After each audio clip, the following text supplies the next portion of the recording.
Hello students, I am Rajendra Kumar और आप देख रहे हैं आपका अपना चैनल physics.edu.rajendra। आज हम शुरू करते हैं जो हमारा थर्ड चैप्टर चल रहा है फिजिक्स का, उसके कुछ न्यूमेरिकल प्रॉब्लम्स हैं। उससे पहले हम उस जो लेसन को थोड़ा रिवाइज करेंगे। तो जो आपके पास ये क्वेश्चन आंसर अभी आपके सामने आएंगे, कुछ जो है इसके इम्पोर्टेंट पॉइंट्स हैं, उसको जो है आप नोट कर लीजिए, क्योंकि जब हम न्यूमेरिकल करेंगे तो ये प्रॉब्लम हमारे सामने आएगी कि हमें कभी फार्मूला याद नहीं होगा, कभी उसका फिगर याद नहीं होगा। तो इससे पहले हम क्या करते हैं, एक पॉइंट वाइज जो है पूरे लेसन का जो है निचोड़ निकाल लेते हैं। तो चलिए शुरू करते हैं। हम आज का जो पॉइंट है हमारा न्यूमेरिकल प्रॉब्लम है जो हमारी एनसीईआरटी बुक्स की, उसको जो है सॉल्यूशन में लेंगे। तो चलिए शुरू करते हैं। हम पहले जो हमारे क्विक पॉइंट है उनको शुरू करते हैं। तो इस लेसन में हमने मोस्टली जो जो पॉइंट क्लियर किए हैं, तो इसमें सबसे पहले हमने रेजिस्टेंस के बारे में किया था, resistance in parallel, resistance in series किया था, और किरचॉफ्स लॉ किया है, और पोटेंशियोमीटर किया है, मीटर ब्रिज किया है, व्हीटस्टोन ब्रिज किया है। तो उसके ऊपर जो है काफ़ी न्यूमेरिकल बनते हैं। करंट के बारे में किया है, ईएमएफ किया है हमने, रेजिस्टेंस किया है, सेल वाला क्वेश्चन। तो इस तरह हमने कई टॉपिक इसमें कवर किए हैं। तो चलिए हम उसको थोड़ा सा अब रिवाइज कर लेते हैं, हमारे पास क्या क्या थे वो पॉइंट। तो पहला हमारा जो पॉइंट था, ड्रिफ्ट वेलोसिटी क्या होती है। तो ड्रिफ्ट वेलोसिटी देखिए, इसका सिंबल हम क्या लेते हैं, वी डी लेकर चलते हैं। और ये किसके बराबर होती है हमारे पास, minus e divide by m into two. ठीक है, जहाँ पर ई क्या है हमारे पास, इलेक्ट्रिक फील्ड स्ट्रेंथ, और तो ये क्या रिलेशन बिटवीन दी, या जो हमारा रिलेशन टाइम है वो, और ई क्या हमारे पास, चार्ज ऑन दी इलेक्ट्रॉन। ये हमारे पास पॉइंट बनते हैं। पहला तो ड्रिफ्ट वेलोसिटी का, तो ये ड्रिफ्ट वेलोसिटी का हमारा फार्मूला है, इसको जो आप अच्छी तरीके से याद कर लीजिए। तो अब नेक्स्ट पॉइंट हमारा क्या है, relation between current and drift velocity. तो क्या है हमारे पास, आई क्या था, minus n e A v d, इसको अच्छी तरह याद कर लीजिए, minus n e A v d. और एन क्या है यहाँ पे, number of free electrons per cubic metre, और ए क्या है, एरिया ऑफ क्रॉस सेक्शन। और थर्ड हमारा सिंपल है सबसे, ओम्स लॉ आपने किया ही है, V is equal to R I. R क्या है हमारे पास, रेजिस्टेंस, और आई क्या है हमारे पास, करंट। इसके बाद यहीं से हमने जो है एक क्वेश्चन किया था, रेजिस्टेंस हम कैसे निकालते हैं, रेजिस्टेंस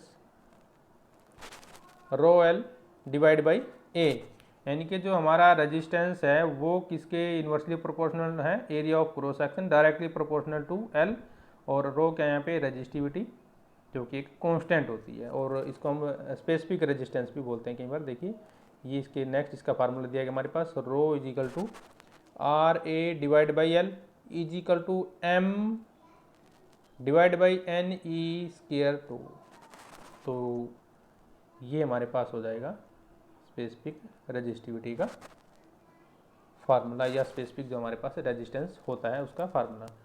सिक्स्थ हमारा हमने जो करंट डेंसिटी निकाली थी, तो करंट डेंसिटी का हमारे पास सिंबल क्या होता है, जे होता है, और फार्मूला क्या आ जाएगा, आई बाई ए।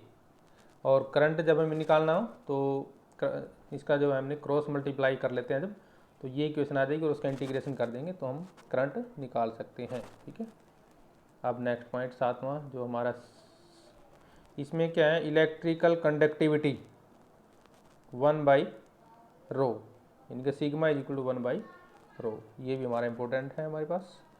इसके बाद alternative form of Ohm's law, ये देखिए कई बार आ जाता है एक नंबर में, तो J is equal to sigma into E, तो ये alternative form of Ohm's law हमारे पास। जब हम रेजिस्टेंस इन सीरीज की बात करते हैं तो कैसे जोड़ते हैं, टोटल सम क्या होता है, इंडिविजुअल सम के बराबर होते हैं, यानी कि R total R sum, R one plus R two plus R three, या जब तक एन चलेगा तब तक चलता रहेगा, R one plus R two plus R three plus R n up to end तक लेंगे। और करंट हमेशा क्या रहेगा, सेम रहता है, ये नीचे रेजिस्टेंस, जब हम सीरीज की बात करते हैं। अब जब हम पैरेलल में जोड़ते हैं तो आर पी लेके चलते हैं, उसका सिंबल इसने आर पी लिया हुआ है, तो पैरेलल में 1/R1 plus 1/R2 plus 1/R3, इस तरह से हम जोड़कर चलते हैं।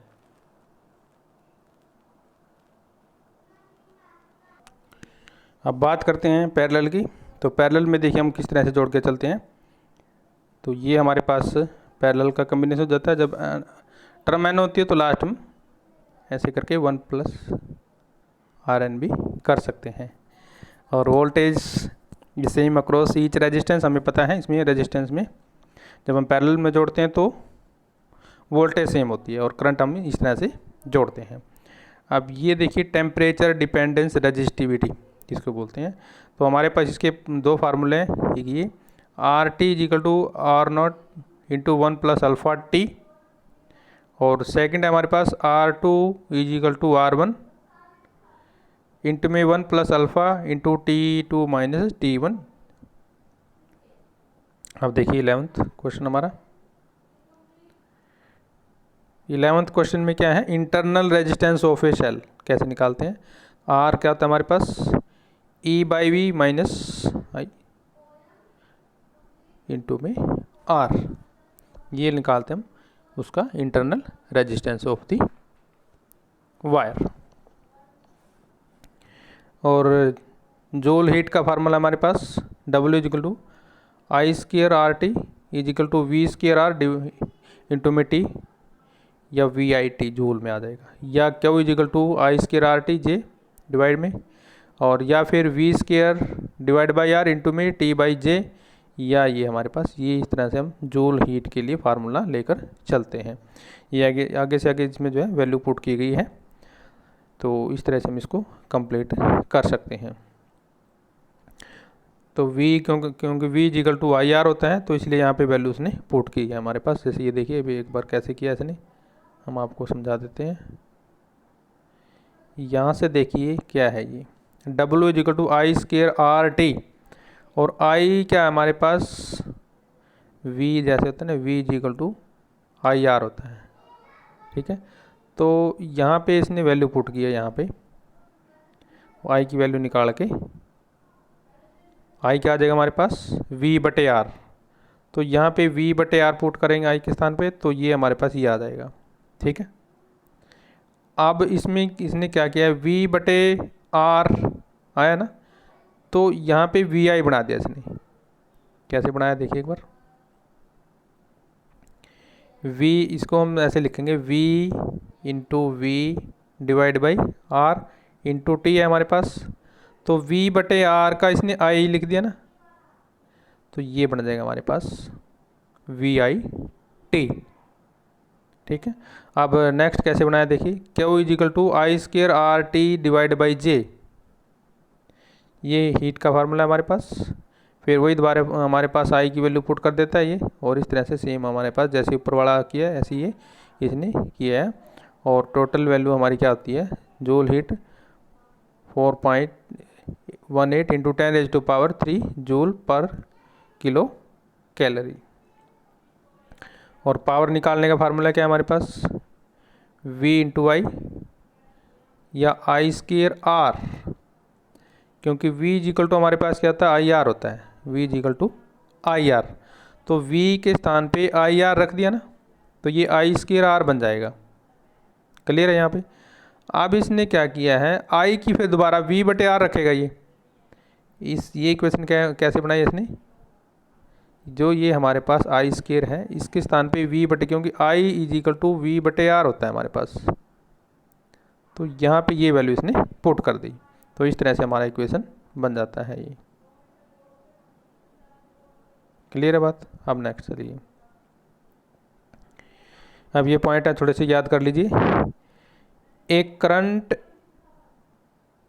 1 ampere is said to be flowing through a conductor when 6.25 into 10⁻18 electron passes through it in 1 second, ठीक है।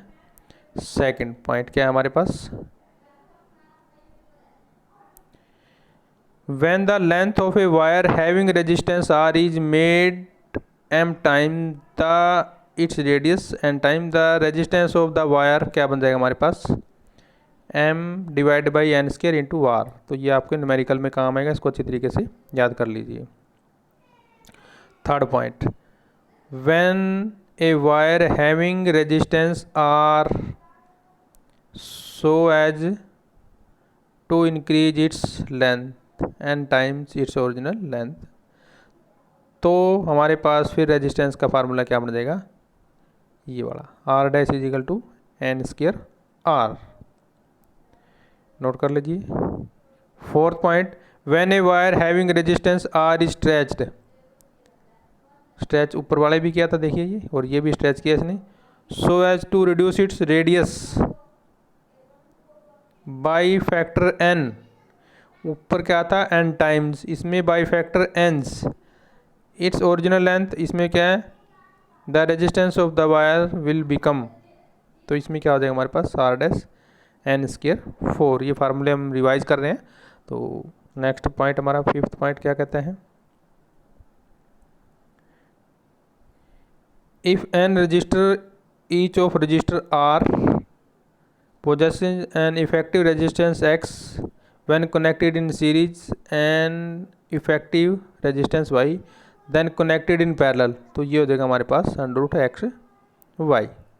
6 देखिए क्या कहते हैं, इफ़ वन पासिंग, मान लो कोई करंट है हमारे पास पास कर रहा है, आई करंट है, a heating coil having resistance R1 produces the same amount of heat in time t as is produced in time t2 by another heating coil resistance R2 then passing the same current I। तो पहले point में क्या आएगा हमारे पास for the time, ये जो हमारा पहला पॉइंट है, for a time t1 plus t2 the same amount of heat will be produce by there series combination. और दूसरे पॉइंट में हमारे पास क्या आएगा, for a time t1 t2 divide by t1 plus t2, तो same amount of heat will be produce by there parallel combination. Next point देखिए, next point हमारे लिए बहुत इंपॉर्टेंट पॉइंट है हमारे पास। तो इम्पोर्टेंट क्यों है, इसमें जो है कम्बिनेशन दिया गया है रजिस्टर का, आपने किस तरह से रजिस्टर को कंबाइंड करना है, तो इस तरह की जो है प्रॉब्लम आ जाती हैं।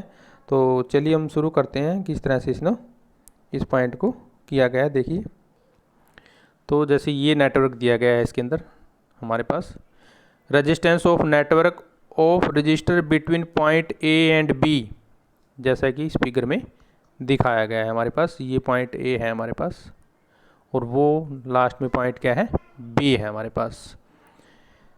तो जो इसका जो रेजिस्टेंस होगा equal to their parallel combination, अगर हम इसको पैरेलल में बनाना है तो उसका कॉम्बिनेशन हम किस तरह से बनाएंगे।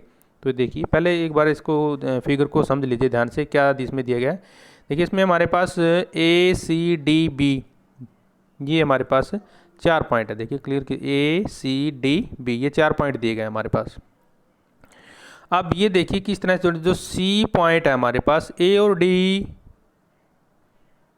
के बीच में है, जो हमारे पास सी पॉइंट है ए और डी के बीच में है, और इधर से हमारे पास कॉमन क्या है हमारे पास, देखिए R1 है जो किसके पैरेलल में बन जाएगा, क्योंकि बीच में जोड़ा गया ना। देखिए सी पॉइंट बी के साथ मिला दिया इधर, ये वाला पॉइंट, ये सही, इसका मतलब ये पैरेलल में जाएगा, क्या जाएगा पैरेलल में, यानी कि जो R1 है वो किसके पैरेलल में आ गया, R2 के, किसके पैरेलल में आ गया, R2 के।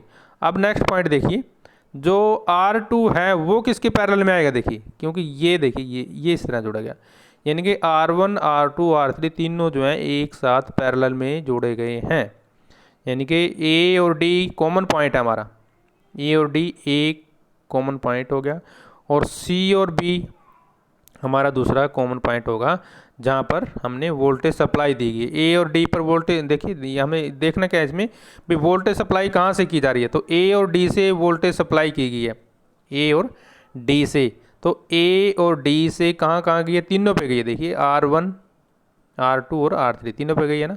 उधर से भी देखिए हमारे पास बी और सी का पॉइंट ऐसे ही बन जाता है। तो इस तरह हम इक्विवेलेंट रेजिस्टेंस किस तरह से लेंगे, ये लेंगे फिर। देखिए ए और डी पॉइंट कॉमन हो गया था हमें अभी जो भी बात की थी, तो ये हम इस तरह से हम जोड़कर चलेंगे। दूसरा जो हम एग्जाम्पल लेके चलते हैं, देखिए इस तरह का भी रजिस्टर हो सकता है हमारे पास। इसमें क्या देगा, resistance of the network of resistor between point A and B, वही हमारे पास 2 पॉइंट है, ए और बी 2 पॉइंट दिए गए, ये वाला पॉइंट ए, ठीक है, और ये वाला पॉइंट बी, इसमें जो है रजिस्टर जोड़े गए हमारे पास। तो जैसा कि हमारा फिगर में दिखाया गया, तो इसका जो equivalent to the resistance of the network हम कैसे दिखाएंगे, तो इसका इक्विवेलेंट रेजिस्टेंस भी हमारे पास सेम वही रहेगा जैसे ऊपर वाला हमने किया है ना, तो सेम हमारे पास ये पॉइंट बनता है। देखिए ये तो सिंपल वही सेम ऐसे जोड़ा गया है, R1 R2 R3 लगातार ऐसे पहले ऐसे सेम ऐसे जुड़े हुए हैं, और यहाँ पे R5 सेम ऐसे जुड़ा हुआ है। अब इसमें क्या कर दिया, इसने जो है 3 रजिस्टर ले लिए ऊपर पैरेलल में, ठीक है। यहाँ पे ये R6 अलग निकाल दिया, आप वीडियो को ऊपर से देख सकते हैं, और उधर R8, मतलब 2 रेजिस्टेंस और इसमें साथ में जोड़ दिए इसने। तो इस तरह से हम कम्बिनेशन ले सकते हैं। और जो थर्ड टाइप हमारे पास होता है, तीसरा जो हमारे पास रजिस्टर का कम्बिनेशन का होता है, ध्यान से देखिए हमारे पास इसमें क्या दिया गया देखिए। तो इसमें देखिए हमारे पास नीचे क्या है, R1 R2 और R3। ये देखिए नीचे का जो क्या है हमारे पास R1 R2 R3, ये पॉइंट A और B से कनेक्टेड है, नोट करिए ध्यान से।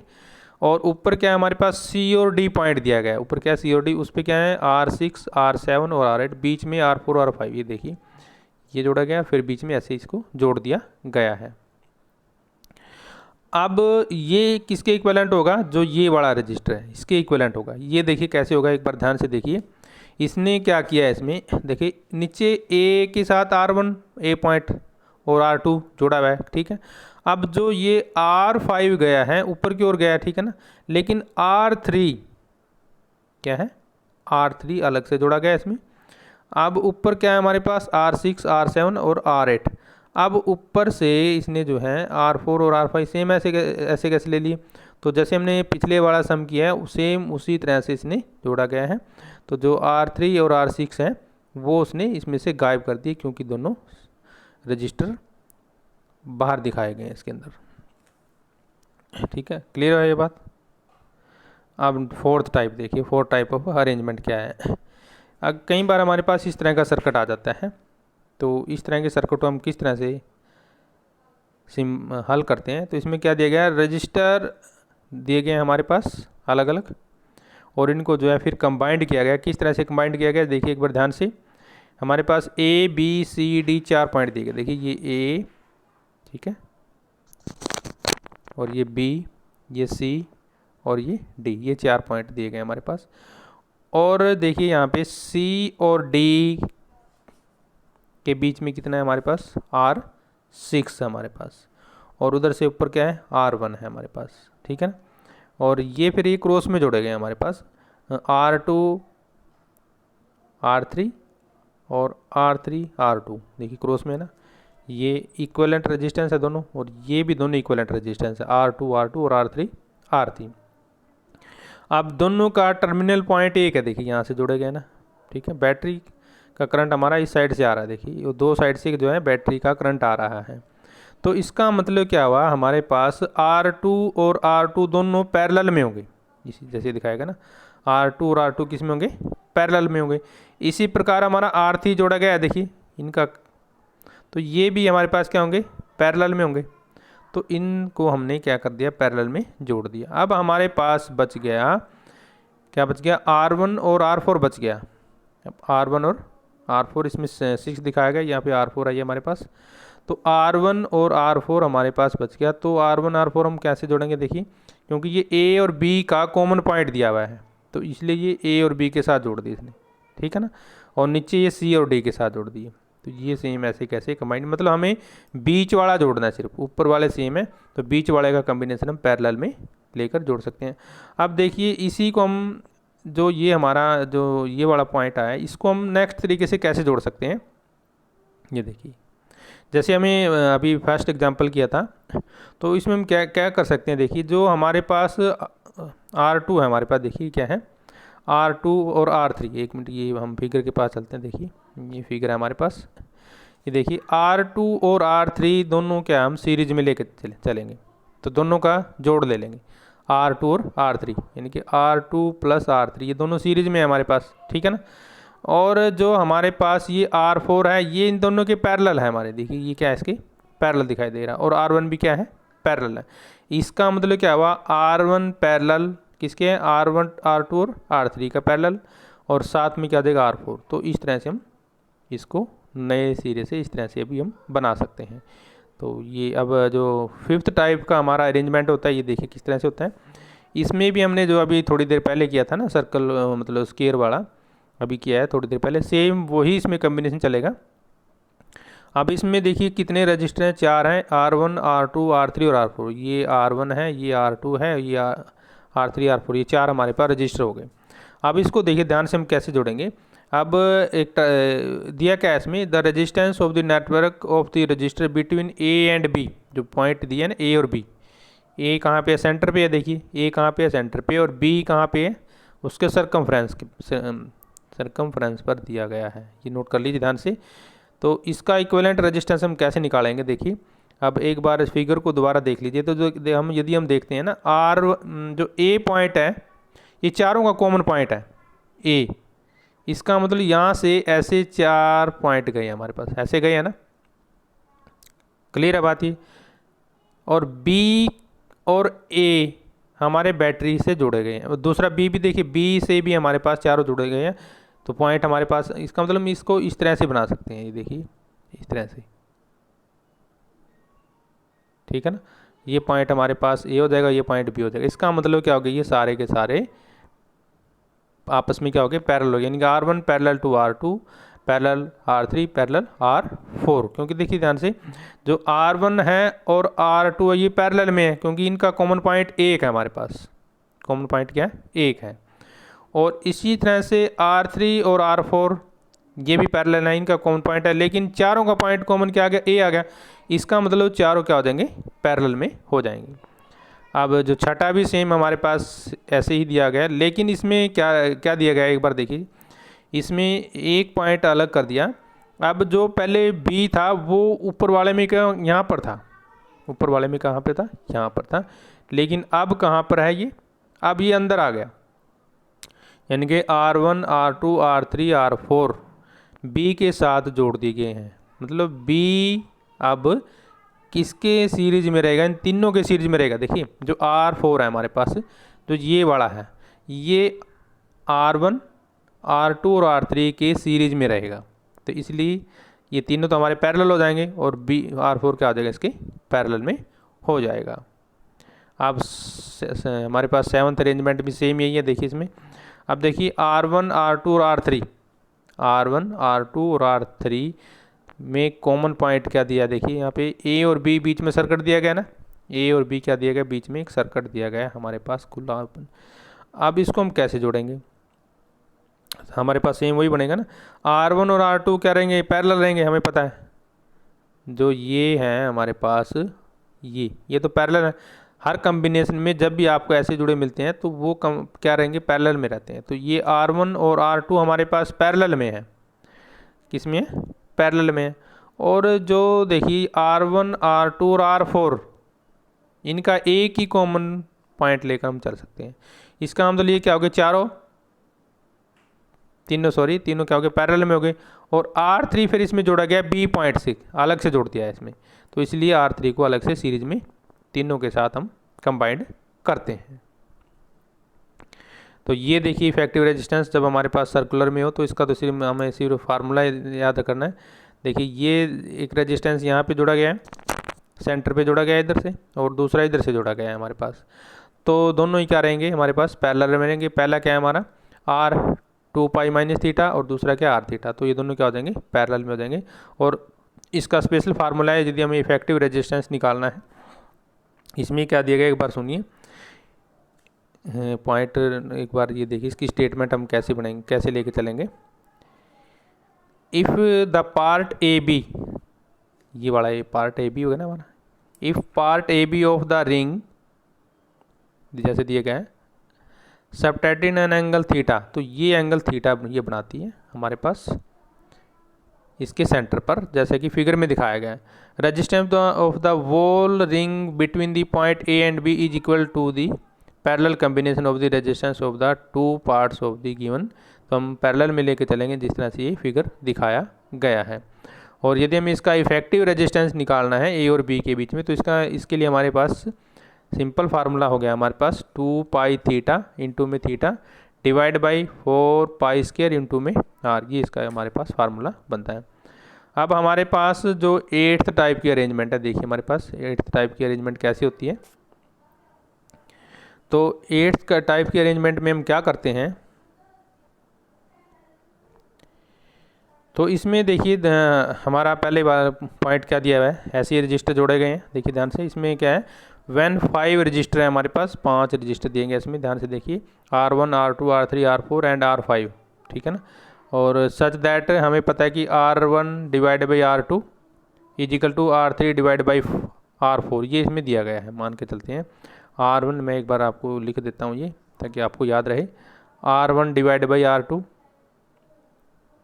ठीक है, और बराबर किसके दिया है इसने, R3 डिवाइड बाई R4, ये दिया गया है इसमें, ठीक है ना। हर जो है हमारे ये कनेक्ट किए गए हैं जैसे कि अरेंजमेंट में दिया गया। तो इसका जो अरेंजमेंट है हमारा, इसमें इक्विवेलेंट रेजिस्टेंस हमारे पास किस तरह से हम शो करेंगे, तो ये हमारे पास किसके ऊपर डिपेंड हो गया, तो बैलेंस ब्रिज बन जाएगा। ये क्या बन गया, बैलेंस ब्रिज। तो इसलिए जो हमारी ब्रांच बी डी है हमारे पास, कौन सी ब्रांच, बी और डी, ये पॉइंट बी है हमारे पास ये। तो जो ब्रांच बी डी है वो कैसे बिहेव करेगी, एक ओपन सर्किट के रूप में बिहेव करती है। तो इसलिए इसका इक्विवेलेंट रेजिस्टेंस हम किस तरह से निकाल सकते हैं, हम दो तरीके से निकाल सकते हैं। देखिए ध्यान से, पहला पॉइंट हमारे पास क्या रहेगा, देखिए जैसे हमने अभी थोड़ी देर पहले भी किया था एक क्वेश्चन। अब इसमें हमारे पास दो पॉइंट, ये देखिए एक्स और वाई अभी किया था हमने, ये एक्स और वाई दो जगह से सर्किट शुरू होता है। तो सर्किट हमारा एक्स वाई से यहाँ से शुरू हो गया, सर्किट कहाँ से शुरू हो गया, एक्स वाई से। अब देखिए एक्स के ऊपर हमारे क्या कौन कौन से रेजिस्टेंस जुड़े हुए हैं, R1 और R3 जुड़ा हुआ है। एक्स पे R1 और R3, ये देखिए ये वाला ये जुड़ा हुआ है, तो इसलिए हमने इन दोनों को जोड़ दिया। क्लियर है यहाँ पर। और y के साथ क्या जुड़ा हुआ है, R2 और R4, देखिए y के साथ ये y हो गया ना, तो ये और ये जुड़ा हुआ है, तो इधर से हमने इन दोनों को जोड़ दिया। क्लियर है।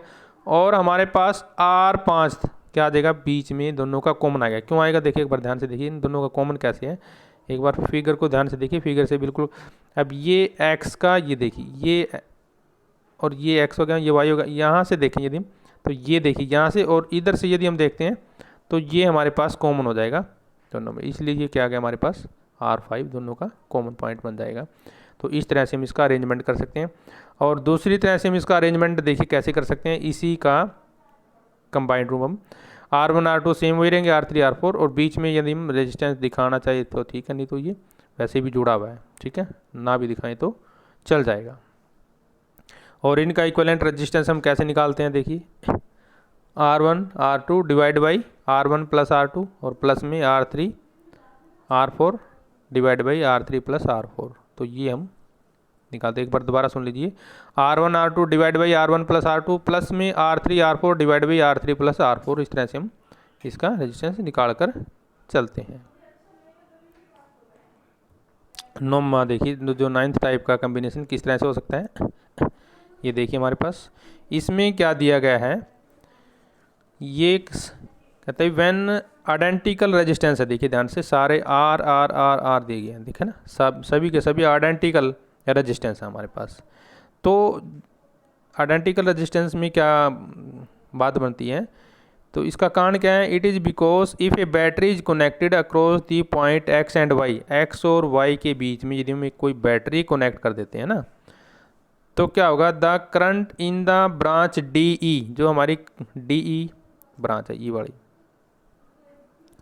वाली जो ब्रांच है ना D E, will be same as that in branch E C. और जो ई सी, इन दोनों में करंट क्या रहेगा, सेम रहेगा, हमारा करंट क्या रहेगा, सेम रहेगा, क्योंकि ये सिमेट्री है। जब सिमेट्री में करंट सेम रहता है, बाई सिमेट्री करंट क्या रहेगा, अगर जो जिसमें सिमेट्री बन जाती है ना, तो वो उसमें करंट सेम रहता है। सिमेट्री ही हमें इसमें ध्यान रखनी है। तो ये सारा सिमेट्री के प्रोक्योल है, जो सिमेट्रिकल होंगे उसमें हम सेम पॉइंट लेके चलेंगे।